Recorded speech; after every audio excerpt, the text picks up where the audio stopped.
Hey, Braig, how did Sigbar have that patch on his right eye there? And why did he have a scar on his left cheek? Well, we're about to find out in this episode now, aren't we? Hey everybody, this is Double RPG, and welcome to another episode of Double RPG Let's Play with Kingdom Hearts Birth by Sleep on the PSP.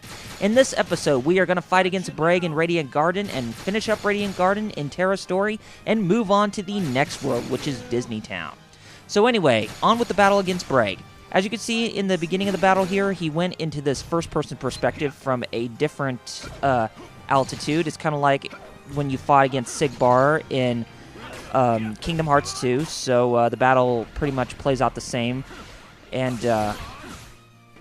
yeah, so Braig does have all of Sigbar's moves, like he'll teleport to different places and shoot his gun at different angles, and yeah, he's a pretty tricky boss, as he'll teleport around everywhere, so you want to make sure you catch up with him, so yeah, and be sure you dodge his bullets, and he's easy to attack when he's kind of stationary for a bit, when he's like trying to prepare for an attack, and you can land a few blows on him. And but his attacks are easy to dodge, so that's always an advantage. So, but sometimes trying to execute the death blow finishers, they're not always that easy. And here we are back again with the first-person view. And we do have total control during this time, but you got to make sure that you keep dodging away from his bullets.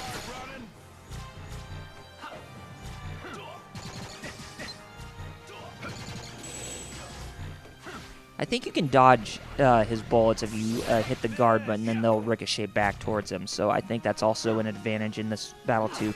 But hey, as we all know, defense can sometimes be the best offense in a battle, especially with this one and the final boss in Terra story, which we'll get on to much later. And right now, we're not doing that bad. It's still pretty tricky it's still a pretty tricky battle, so we're still keeping on our toes. And I think Braig goes into the first-person perspective only 3 times in this battle. Maybe 4 if I'm mistaken, so. Gotcha now.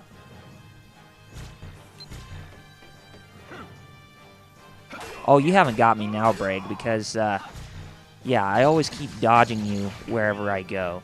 Now, I think Braig only does the first-person perspectives in Terra's story. I don't think he does it in Aqua's Tale, as it's just strictly, him being at close quarters most of the time, but I could be mistaken, but we'll have to see. And with the finishing blow. And we finally defeated Braig, which gave us a deck capacity increase. And now here comes the part where his right eye gets immobilized and screwed over with. But you'll see.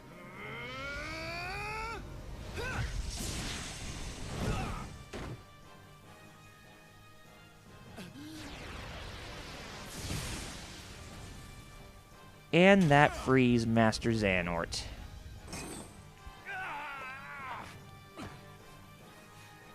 You look like you're in pretty bad shape there, Braig, so you may want to retreat for now, because Terra is going to pwn you again. Well done, Terra.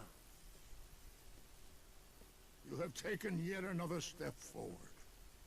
But I was consumed by anger, hatred.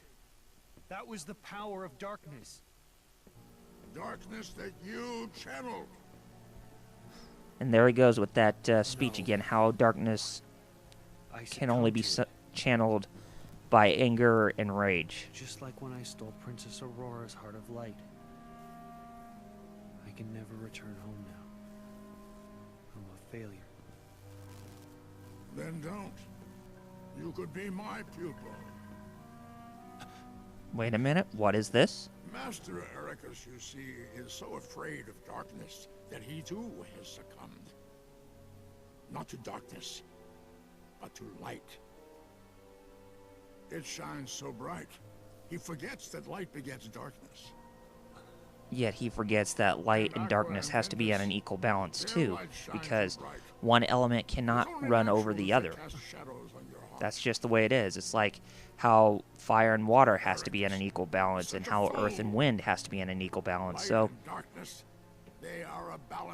it's kind of like a balanced scale with judging the elements of almost anything, especially within video games, as they mostly have a recurring theme of that. But he refuses to see it.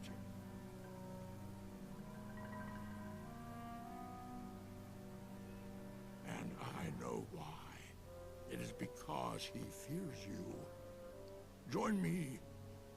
You and I can do the world's much greater good by wielding light and darkness in equal shares. Master Xehanort. And there he goes with this wicked scheme of trying to be nice when you know that he has a black heart, after all. Master Terra. Ooh. So now Terra can officially think of himself as a Keyblade Master? Very interesting. Your allegiance to Master Xehanort is pretty strong right now, as I can see. And that gives us the I think it's the shot lock command, Dark Volley, which we can shoot out volleys of darkness, or volleyballs of darkness at our enemies. So. Take me with you. And there is Ven. I can't do that, Ven. In a worried state again. Why not? When I really need you, Ven, I know you'll be there. Well, why wouldn't I? You're my friend. Yeah. You're right. Very similar Thanks. to the bonds between Sora and Riku.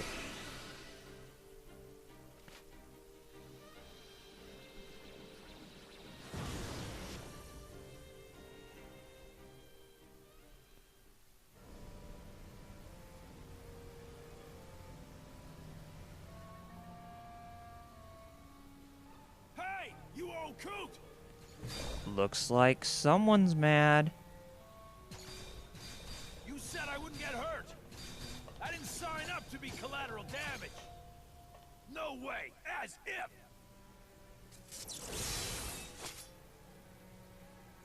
Yeah, you better not mess with a Keyblade Master. Okay, fine. Just put that down. You still need me? And as you can see, the whole thing with Xehanort and Braig is just a prelude of the birth of Organization 13. And you will see why much later. But this is just a start. Unlikely. Because Braig is a conspirator by all means. That's why he's so much in that dark persona in Kingdom Hearts 2, as is Nobody Sigbar. You mean he's not the one who stole her heart?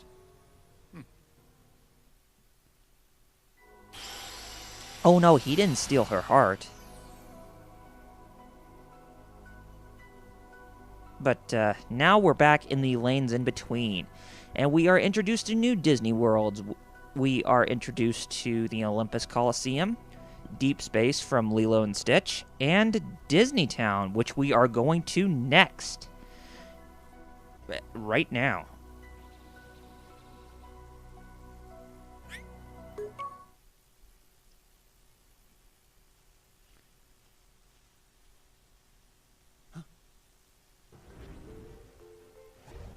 Unversed.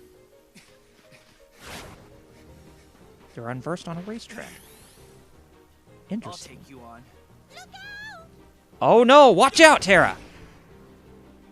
Oh, gosh, you almost gave me a heart attack. But, yeah, that is a racetrack, as you can see. And thanks for piping up back there. I mean it. The name's Terra. It's nice to meet you, Terra. What are you, nuts? Running out onto the course like that? Yeah, that's against the rules. That is Tress MacNeil playing Chip and Corey Burton playing Dale. Yeah, why did I forget to mention that much later when I mentioned who Corey Burton plays in this game? it's Captain Dark. And as you can probably tell, Corey Burton played Dale's voice with the, the raspy voice in Chip and Dale's Rescue Rangers, which was an awesome show back in the 90s, and it still is awesome. And just recently, that franchise has got a revival in comic books lately. So if any of you are still fans of Chip and Dale's Rescue Rangers, then I recommend that you get the comics today. So it'll be a great trip of nostalgia for you, especially for me. I'm definitely looking forward to more, as that and Darkwing Duck have gotten a resurrection in terms of comic books, but you'll see. Tell me what I've got to do. And yeah, we just met Captain Dark, who is Pete underneath. Mischievous dude.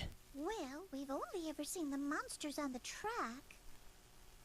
Oh, and that's Russi Taylor playing Queen Minnie, a role that she has had for quite a while, along with Wayne Allwine as Mickey. And he was the voice of Mickey that I grew up with, and he was a really great voice actor. And recently, back in 2009, I think he passed on. So, Wayne Allwine, this is a tribute to you, as you have performed a great voice for a great character. And ladies and gentlemen, we are introduced to this lovely place. Welcome to Disneytown. And as we are in Disneytown, we can get into Rumble Racing right away, but we are not going to do that right now, as we're going to explore the town a little bit and fight some Unversed, which we're going to do right now. And yeah, as with every battle you go into, the Unversed are still pretty easy to fight. Now, I know I can travel along the place more, or this area more, and fight against more Unversed, but we're going to try to get up to the first minigame, which we can play in Terra's story. I mean, with every character that you play as, you can play all 3 minigames in this game, but you will get some additions if you get first place and everything, as well as possibly some new Keyblades and new command spells and such. So be sure you come back to this place often, in case if you haven't done so already. So you might actually be surprised with some of the rewards you can win. And actually, one of the new action commands that I mistakenly thought we were going to get in Radiant Garden actually turns out to be here, and that is Payback Fang. And what you do is that after you get knocked back, you can hit the square button to strike back at an enemy instantaneously, so you can think of it as a counterattack. And we are going over here to this part of the town where we meet Horace, and we are going to be playing Fruit Ball, which we're going to do in the next episode. So next time on Double RPG Let's Play with Kingdom Hearts Birth by Sleep, we're going to be getting into the Fruit Ball minigame, and then we're going to be exploring the town a little more, and possibly getting into the next minigame, and hopefully we can get up to Rumble Racing, but we'll have to see. But anyway, take care of yourselves, guys, and I'll catch you next time. See you guys then.